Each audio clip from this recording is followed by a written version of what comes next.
여러분, 달빛 야담에 오신 걸 환영합니다. 구독과 좋아요 눌러주세요. 오늘의 야담 시작합니다.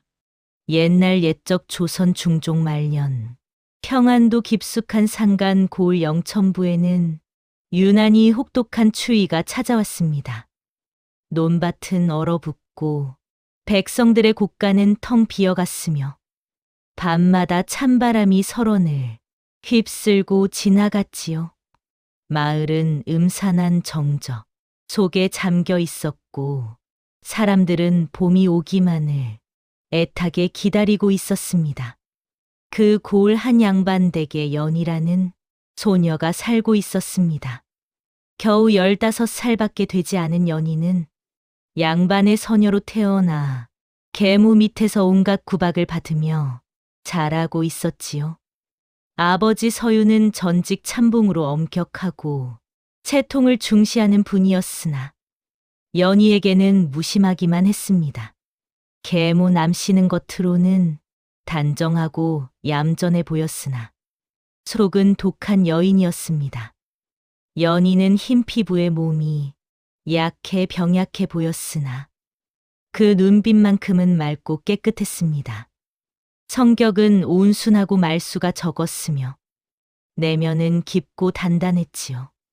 연희는 새벽마다 얼어붙은 시냇가에서 빨래를 했습니다.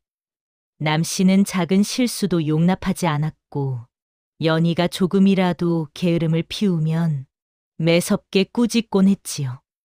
연희는 묵묵히 일을 해냈으나 그 어린 몸으로 감당하기엔 너무나 힘든 나날이었습니다. 그러던 어느 날 밤부터 이상한 일이 벌어지기 시작했습니다. 연희의 방 뒤뜰에 붉은 등불 같은 기운이 맴돌기 시작한 것이지요. 처음에는 눈의 착각이라 여겼으나 밤이 깊어질수록 그 기운은 점점 형태를 갖추기 시작했습니다. 혹독한 추위와 과중한 노동은 연희의 약한 몸을 서서히 갉아먹었습니다. 어느 날 새벽 연희는 빨래를 하다 그만 눈 덮인 땅바닥에 쓰러지고 말았습니다. 온몸이 얼음장처럼 차가워졌고 입술은 파랗게 질렸지요. 마을 사람들이 연희를 집으로 옮겼으나 남씨는 차갑게 말했습니다. 게으른 탓이로구나. 방 한켠에 눕혀두거라. 남씨는 연희를 마치 짐짝 다루듯 방구석에 던져두듯 눕혔습니다. 서유는 이 모든 일을 알면서도 외면했습니다. 계집아이가 약한 것은 타고난 것이니 스스로 이겨내야 할 것이다. 그는 채통과 위신만을 생각했고 딸의 아픔에는 마음을 닫아버렸지요. 연희의 기침은 점점 심해졌고 어느새 피를 머금기 시작했습니다. 가느다란 숨소리는 점점 약해져 갔고 연희는 혼미한 상태로 하루하루를 견뎌냈습니다. 그런 연희를 안타깝게 여기는 이가 있었으니 바로 장터에서 바느질을 하는 매화였습니다. 매화는 연희보다 몇 살 많은 처자로 언니처럼 연희를 돌봐주곤 했지요. 또 한 사람, 고을 사또의 종자인 진호도 묵묵히 연희를 돕는 이였습니다. 연희의 병이 깊어지자 매화는 서윤을 찾아가 간곡히 청했습니다. 날이 연희 아가씨를 의원에게 보이셔야 합니다. 이대로는 목숨이 위태롭사옵니다. 그러나 남씨가 나서서 매화의 말을 가로막았습니다. 천한 것이 감히 양반댁 일에 주둥이를 놀리는가. 집안 채통이 있거늘 어찌 병든 서녀 하나 때문에 온 고을에 소문을 내란 말이냐. 서유는 망설였습니다. 한편으로는 딸이 걱정되었으나 다른 한편으로는 남씨의 말에도 일리가 있다고 여겼지요. 결국 서유는 남씨의 말에 귀를 기울이는 쪽을 택했습니다. 매화, 내 마음은 고맙지만 이 집안일은 우리가 알아서 할 터이니 물러가거라. 매화는 눈물을 머금고 물러날 수밖에 없었습니다. 그 결과 연희의 병세는 더욱 악화되었고 집안 분위기는 얼음처럼 굳어갔습니다. 연희는 이제 말조차 제대로 하지 못할 정도로 기력을 잃어갔지요. 어느 날 밤 서유는 고을 어른과의 술자리에서 늦게 귀가하게 되었습니다. 달빛조차 희미한 어둠 속을 걸어 집으로 돌아오던 중 이상한 광경이 눈에 들어왔습니다. 연희의 방 앞에서 붉은 등불 같은 것이 허공에 떠다니고 있었던 것이지요. 그 등불은 사람의 손이 닿지 못하는 높이에서 천천히 흔들리고 있었습니다. 서유는 눈을 비비며 다시 보았으나 분명 그곳에는 횃불도 초롱도 없었습니다. 그저 붉은 기운만이 연희의 방을 감싸듯 맴돌고 있을 뿐이었지요. 더욱 기이한 것은 그 등불 옆에서 희미한 그림자가 어른거린다는 것이었습니다. 마치 누군가 흐느끼는 듯한 모습이었으나 형체가 뚜렷하지 않아 정확히 알 수는 없었습니다. 서유는 온몸에 소름이 돋으며 서늘한 기운을 느꼈습니다. 이것이 무슨 일이란 말인가. 그는 본능적으로 한 걸음 뒤로 물러섰고 등골이 오싹해지는 것을 느꼈습니다. 다음 날 남 씨는 연희가 제대로 숨도 쉬지 못하는데도 냉혹한 일을 저질렀습니다. 연희의 어머니, 그러니까 서윤의 전처가 남긴 유일한 유품인 비녀를 빼앗아 버린 것이지요. 이런 값진 물건을 서녀 따위가 지니고 있을 이유가 없지 않느냐. 남 씨는 차가운 목소리로 말하며 연희의 손에서 비녀를 낚아챘습니다. 연희는 정신이 흐릿한 가운데서도 눈물만 흘릴 뿐 울지도 항변하지도 못했습니다. 그 비녀는 어머니의 체온이 남아있는 듯한 연희에게는 세상에서 가장 소중한 물건이었지요. 매화는 이 소식을 듣고 몰래 산에 올라가 약초를 캐어왔습니다. 아가씨, 이것을 다려 드시면 조금이나마 기침이 나아질 것입니다. 그러나 이 모습을 남씨가 목격하고 말았습니다. 천한 것이 감히 내 허락도 없이 이 집에 드나들다니. 남씨는 매화를 마당으로 끌어내어 매질을 했고 매화는 피를 흘리며 쫓겨났습니다. 연희는 방 안에서 그 소리를 들으며 눈물만 흘렸으나 일어날 기력조차 없었습니다. 그날 밤 매화는 상처투성이가 된 몸을 이끌고 진호를 찾아갔습니다. 진호 날이 연희 아가씨가 이대로 가다가는 정말 돌아가시고 말 것입니다. 진호는 매화의 말을 듣고 주먹을 불끈 쥐었습니다. 내 무슨 수를 써서라도 아가씨를 도와야겠소. 며칠 뒤 진호는 서윤을 찾아가 조심스럽게 말문을 열었습니다. 날이 소인이 감히 여쭙겠사옵니다. 혹시 남씨 마님께서 혼인 전부터 전처 마님의 따님을 두려워하셨다는 소문을 들어보셨는지요? 서윤은 깜짝 놀라며 진호를 노려보았습니다. 무슨 헛소리냐. 내가 감히 안주인을 헐뜯는 말을 하다니. 그러나 진호는 물러서지 않았습니다. 소인이 장터에서 들은 바로는 남씨 마님께서 혼인 당시부터 연희 아가씨의 존재가 당신의 지위를 흔들까 두려워하셨다 합니다. 전처 마님께서 양반가의 정실소생이셨기에 그 피를 이은 연희 아가씨가 자라나면 언젠가는 당신을 위협할 것이라 여기셨다는 것이옵니다. 서유는 말문이 막혔습니다. 그제야 머릿속에서 지난 일들이 주마등처럼 스쳐 지나갔지요. 남씨가 유독 연희에게만 가혹했던 일, 연희 병을 애써 외면하려 했던 일, 모든 것이 새로운 의미로 다가왔습니다. 서유는 처음으로 남씨의 말에 의문을 품기 시작했습니다. 그날 이후로 서윤의 마음속에는 작은 변화가 일기 시작했습니다. 밤마다 연희의 방 앞을 지나가며 문틈으로 새어나오는 가느다란 숨소리에 귀를 기울이게 되었지요. 어느 날 밤에는 그 앞에 한참을 서 있다가 그만 한숨을 내쉬고 돌아서기도 했습니다. 내가 아비로서 무엇을 하고 있단 말인가. 한편 진호는 몰래 장작을 패어 연희의 방 앞에 쌓아두곤 했습니다.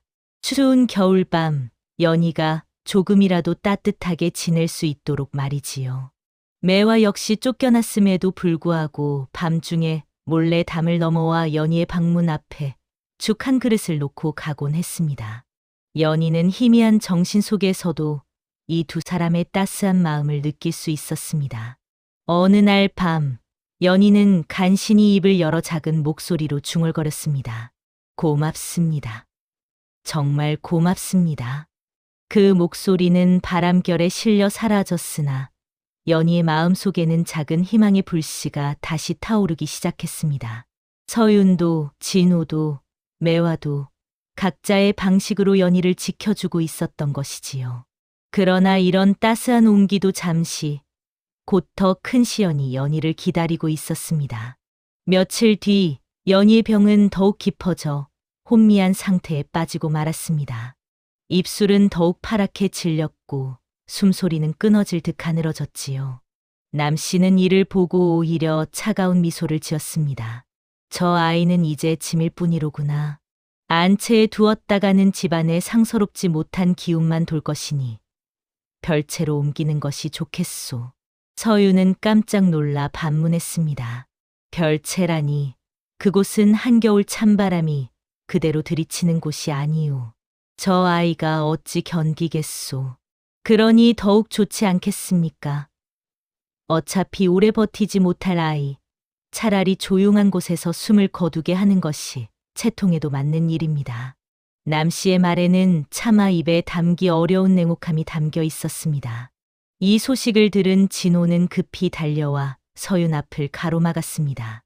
날이 그리하시면 아니 되옵니다. 연희 아가씨는 아직 살아 계시옵니다. 그러나 사또가 이 소동을 듣고 진호를 불러 호되게 꾸짖었습니다. 내 주제에 양반댁 안살림에 참견하다니, 이 무례한 놈. 진호는 매질을 당했으나 끝까지 연희를 지키려 했었지요. 서유는 이 모든 광경을 보면서도 갈등만 할 뿐 아무런 결정도 내리지 못했습니다. 채통과 딸 사이에서 여전히 망설이고 있었던 것입니다. 그날 밤 서유는 잠을 이루지 못하고 뒤척이다 문득 밖으로 나왔습니다. 달빛도 없는 칠흑 같은 어둠 속에서 또다시 그 붉은 등불이 나타났습니다. 이번에는 등불이 서윤을 향해 천천히 움직이는 것처럼 보였지요.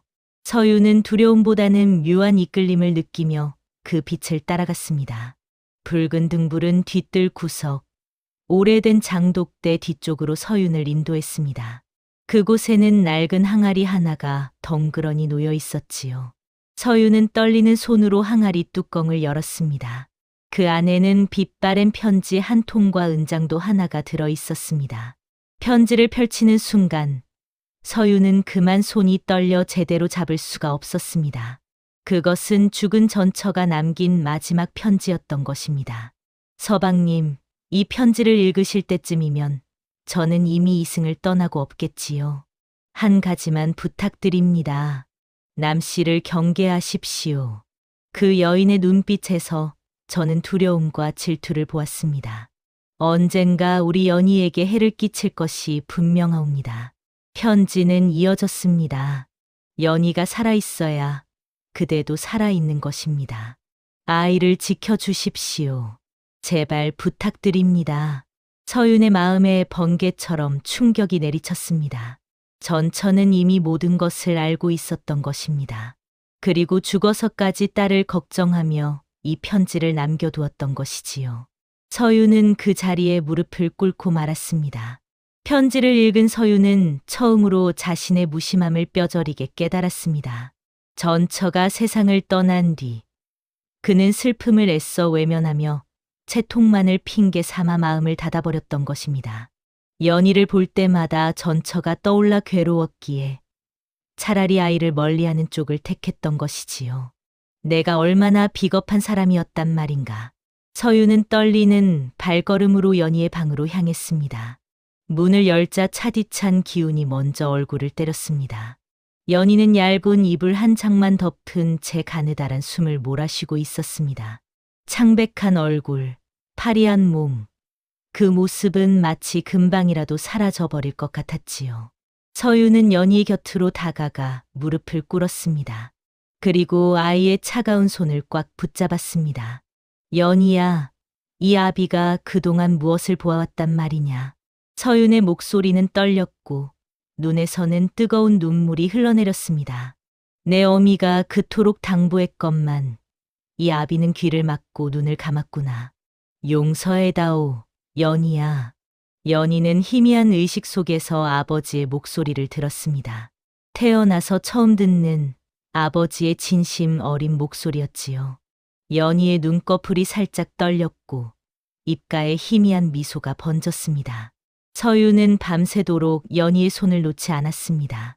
채통도 위신도 이제는 아무것도 중요하지 않았습니다. 오직 딸의 생명만이 전부였지요. 다음 날 새벽, 서유는 붉은 등불의 정체를 완전히 깨닫게 되었습니다. 연희의 방에서 밤을 지새우던 중, 동이 트기 직전 다시 한번 붉은 빛이 창가에 나타났던 것입니다. 이번에는 그 빛 속에서 희미하게 남아 사람의 형상이 보였습니다. 바로 전처의 모습이었지요. 서유는 숨이 멎는 듯 했습니다. 전처는 붉은 빛에 쌓인 채 연희를 내려다보고 있었고, 그 눈빛에는 한없는 사랑과 걱정이 담겨 있었습니다. 당신이었소.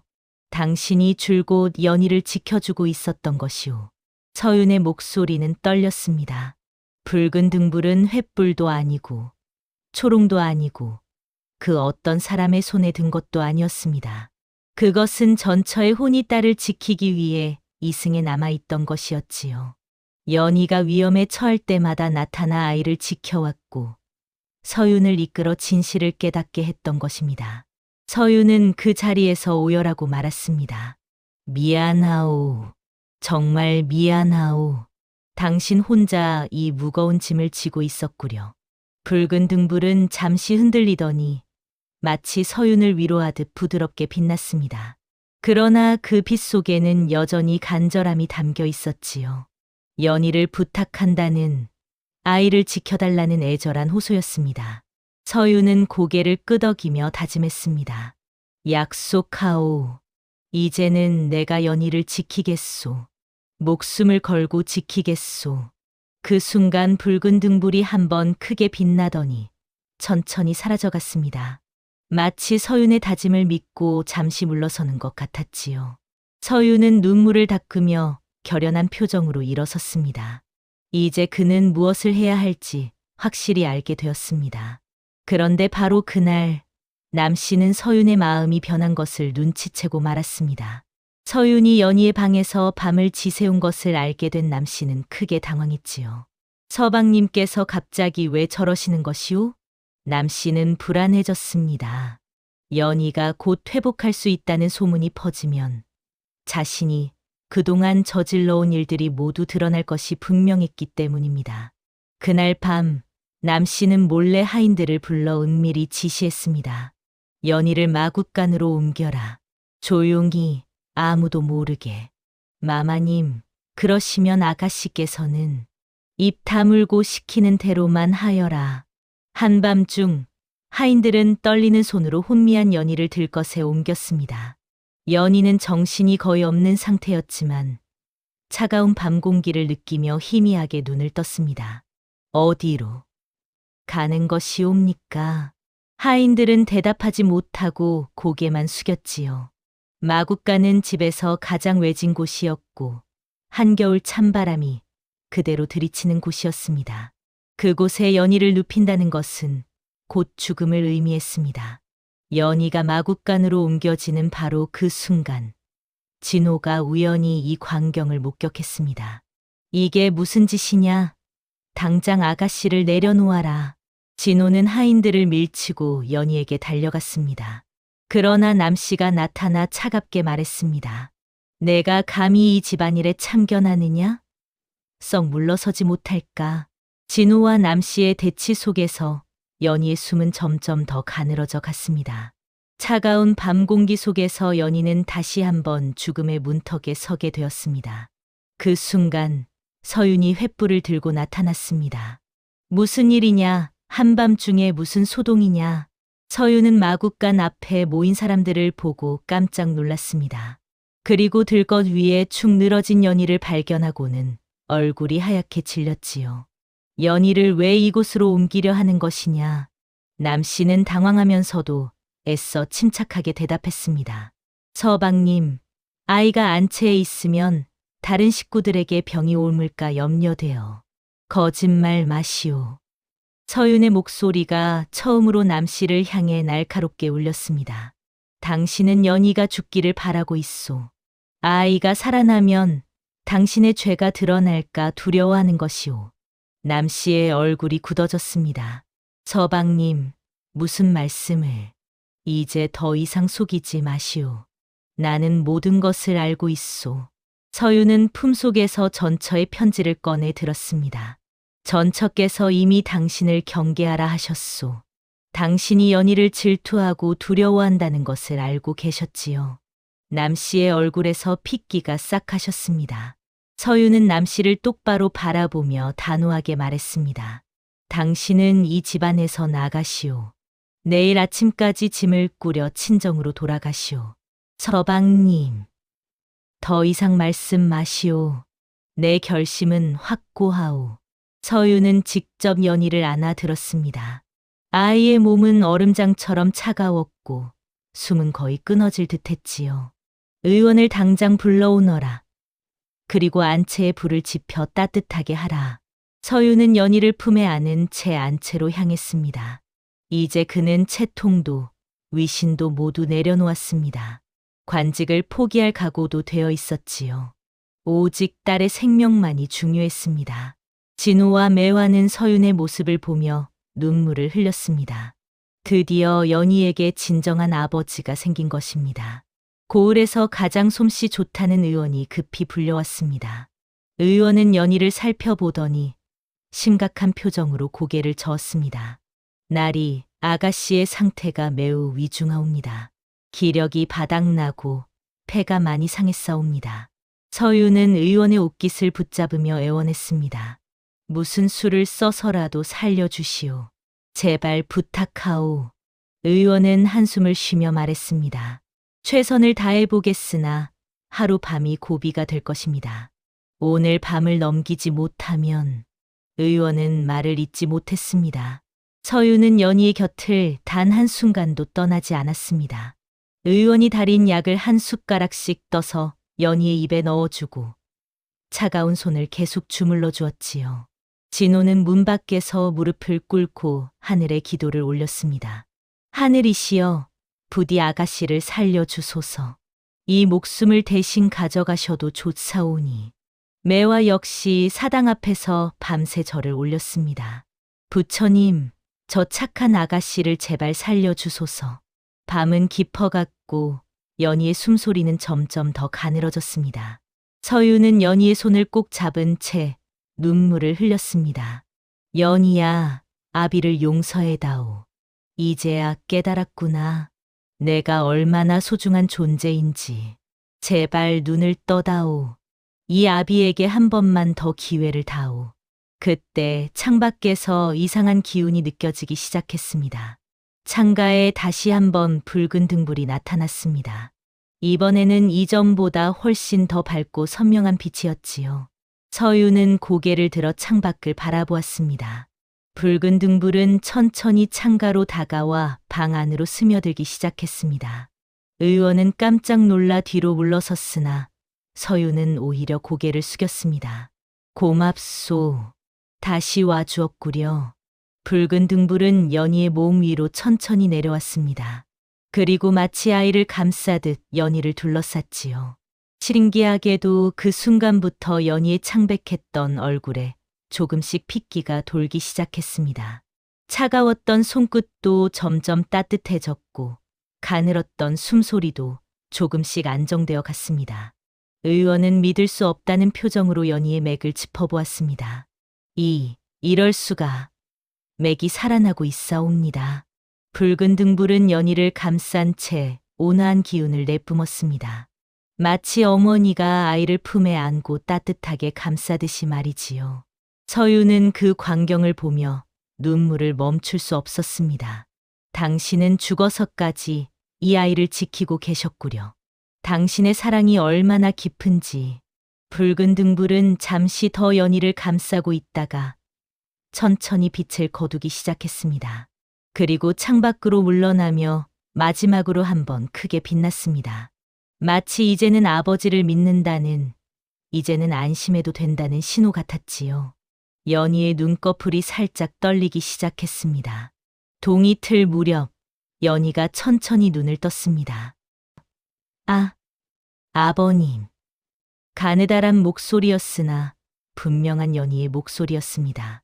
서유는 기쁨에 겨워 연희의 손을 두 손으로 감싸 쥐었습니다. 연희야, 정신이 드느냐? 연희는 희미하게 미소를 지으며 고개를 끄덕였습니다. 의원은 감탄하며 말했습니다. 나리, 이는 참으로 기적이옵니다. 아가씨께서 고비를 넘기셨사옵니다. 문 밖에서 기다리던 진호와 매화가 이 소식을 듣고 부둥켜 안고 기뻐했습니다. 아가씨께서 깨어나셨습니다. 하늘이 도우신 것입니다. 연희는 아직 기력이 약했으나 눈빛만큼은 맑고 평온했습니다. 아버님, 꿈을 꾸었습니다. 어머님께서 오셔서 저를 안아주셨습니다. 서유는 눈물을 흘리며 고개를 끄덕였습니다. 그래, 내 어미가 너를 지켜주셨단다. 줄곧 너를 지켜주고 계셨어. 연희는 창밖을 바라보았습니다. 붉은 등불은 이미 사라지고 없었으나 연희는 마치 무언가를 느낀 듯 조용히 미소 지었습니다. 어머님, 고맙습니다. 그 순간 창밖에서 따스한 봄바람이 불어왔습니다. 긴 겨울이 끝나고 봄이 찾아오려는 듯했지요. 서유는 연희를 바라보며 다짐했습니다. 이제부터는 진정한 아버지가 되겠노라고, 연희를 평생 지키고 사랑하겠노라고 말이지요. 며칠 뒤 연희는 조금씩 기력을 회복해 갔습니다. 서유는 매일 연희의 방을 찾아 직접 죽을 떠다 주고 약을 다려 주었습니다. 천천히 먹거라. 서두를 것 없다. 연희는 아버지의 따뜻한 손길에 눈물을 흘렸습니다. 태어나서 처음 느껴보는 아버지의 사랑이었지요. 한편 남 씨는 결국 친정으로 쫓겨났습니다. 떠나는 날 남 씨는 한 번도 뒤를 돌아보지 않았습니다. 그녀의 얼굴에는 후회도 미안함도 없었지요. 오직 자신의 계획이 무너진 것에 대한 분노만이 가득했습니다. 고을 사람들은 남 씨가 쫓겨난 소식을 듣고 수군거렸습니다. 참봉댁 안주인이 서녀를 학대했다더군. 천벌을 받은 것이지. 어린 것을 그리 구박하다니. 서유는 고을 사또를 찾아가 사직서를 내밀었습니다. 소인이 집안 관리도 제대로 못한 죄로 벼슬을 내려놓고자 하옵니다. 그러나 사또는 오히려 서윤의 손을 잡았습니다. 아니요, 참봉. 그대는 잘못을 깨닫고 바로 잡았소. 그것이야말로 참된 선비의 모습이오. 딸을 지키기 위해 채통을 내려놓은 그대의 용기를 나는 높이 사겠소. 서유는 고개를 숙이며 감사의 뜻을 전했습니다. 그리고 집으로 돌아와 연희를 불러 중대한 선언을 했습니다. 연희야, 이제부터 너는 이 집안의 정실딸이다. 연희는 깜짝 놀라 아버지를 바라보았습니다. 아버님, 그러시면 내 어미는 정실이었고 너는 정녀이다. 내가 그동안 너를 서녀로 취급한 것이 잘못이었어. 서유는 연희의 손을 꼭 잡았습니다. 이제부터 아비가 너를 제대로 가르치겠다. 글도 가르치고 예법도 가르치마. 연희는 눈물을 흘리며 아버지께 절을 올렸습니다. 진호와 매화도 이 소식을 듣고 기뻐했습니다. 아가씨께서 마침내 제자리를 찾으셨구려. 집안에는 비로소 따뜻한 온기가 흐르기 시작했습니다. 얼어붙었던 겨울이 지나고 진정한 봄이 찾아온 것이지요. 그해 봄, 연희는 완전히 건강을 되찾았습니다. 창백했던 얼굴에는 붉은 기운이 돌았고 약했던 몸도 점차 튼튼해졌지요. 서유는 약속대로 연희에게 글을 가르치기 시작했습니다. 천자문부터 시작하자꾸나. 천지연왕, 우주홍황.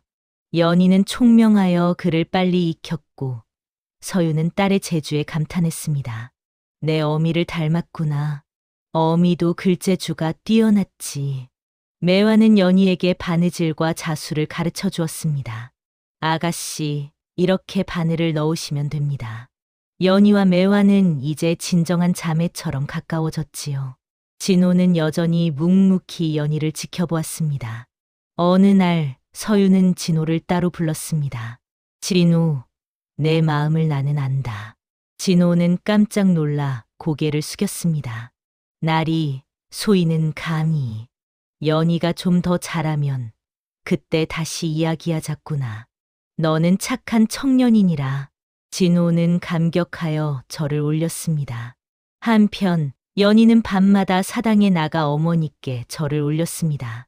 어머님, 저는 이제 행복합니다. 아버님께서 저를 사랑해 주시고 좋은 분들이 곁에 계십니다. 어머님께서 저를 지켜주신 덕분입니다. 평생 잊지 않겠습니다.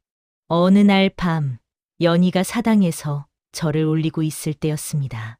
갑자기 사당 앞 마당에 붉은 등불이 마지막으로 나타났습니다. 연희는 놀라 고개를 들었습니다. 붉은 등불은 이전과는 달리 더없이 온화하고 평온한 빛을 발하고 있었습니다. 그 빛은 연희를 향해 천천히 다가왔습니다. 연희는 두려워하지 않았습니다. 오히려 따뜻한 느낌의 미소를 지으며 손을 내밀었지요. 어머님, 그동안 고생 많으셨습니다. 붉은 등불은 연희의 손 위에서 잠시 머물렀습니다. 마치 딸의 손을 어루만지듯이 말이지요. 연희는 눈물을 흘리며 말했습니다. 어머님, 이제는 편히 가셔도 됩니다. 아버님께서 저를 지켜주시고 좋은 분들이 함께 있습니다. 어머님께서는 이제 더 이상 이곳에 머무실 필요가 없습니다. 붉은 등불은 잠시 연희를 감싸듯 빛을 발하더니 천천히 위로 떠올랐습니다. 그리고 마치 작별 인사를 하듯 한번 크게 빛났다가 점점 흐려지기 시작했습니다. 연희는 고개를 들어 하늘을 바라보았습니다. 어머님, 저승에서 편히 쉬소서. 딸은 이제 괜찮습니다. 붉은 등불은 마지막으로 희미하게 반짝이더니 밤하늘로 스르르 사라져갔습니다. 그 순간 따뜻한 봄바람이 불어왔고 매화꽃 향기가 은은하게 퍼졌습니다. 연희는 오랫동안 하늘을 바라보다가 조용히 사당에 절을 올렸습니다. 어머님, 영원히 잊지 않겠습니다. 사랑합니다. 방 안에서 이 모든 것을 지켜보던 서윤도 마당으로 나와 하늘을 향해 절을 올렸습니다. 고맙소. 그리고 미안하오. 이제는 내가 연희를 잘 돌보겠소. 그날 밤 이후로 그 집에서는 붉은 등불이 더 이상 나타나지 않았습니다. 전처의 호는 마침내 딸이 안전하다는 것을 확인하고 평안히 저승으로 떠난 것이지요. 세월이 흘러 연희는 아름답고 지혜로운 처자로 성장했습니다.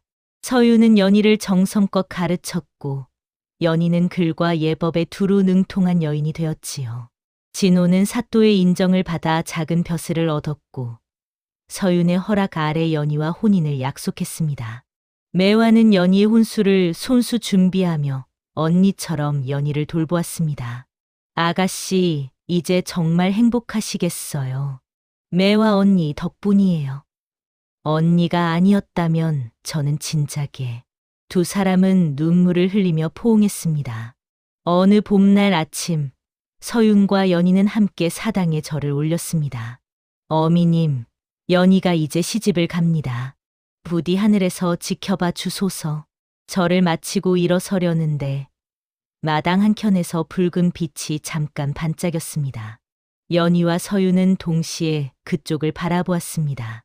그것은 등불이 아니라 아침 햇살이 매화꽃에 부딪혀 붉게 빛나는 것이었습니다.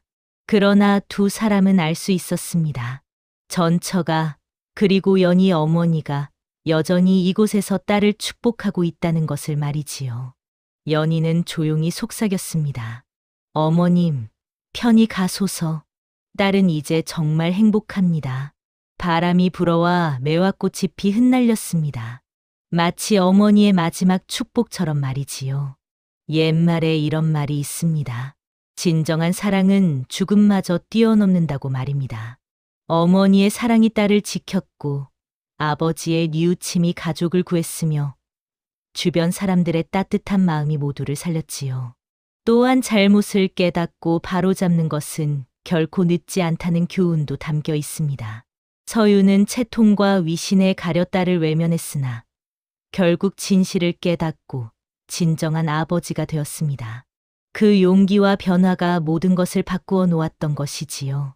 여러분도 소중한 사람을 외면하고 계시지는 않으신가요? 늦었다고 생각할 때가 가장 빠른 때라고 합니다. 지금이라도 마음을 열고 사랑하는 이들에게 다가가 보시기 바랍니다. 다음 영상을 빠르게 만나보시려면 좋아요와 구독을 눌러주세요. 그럼 더 재미있는 영상으로 찾아뵙겠습니다. 모두 행복한 하루 보내세요.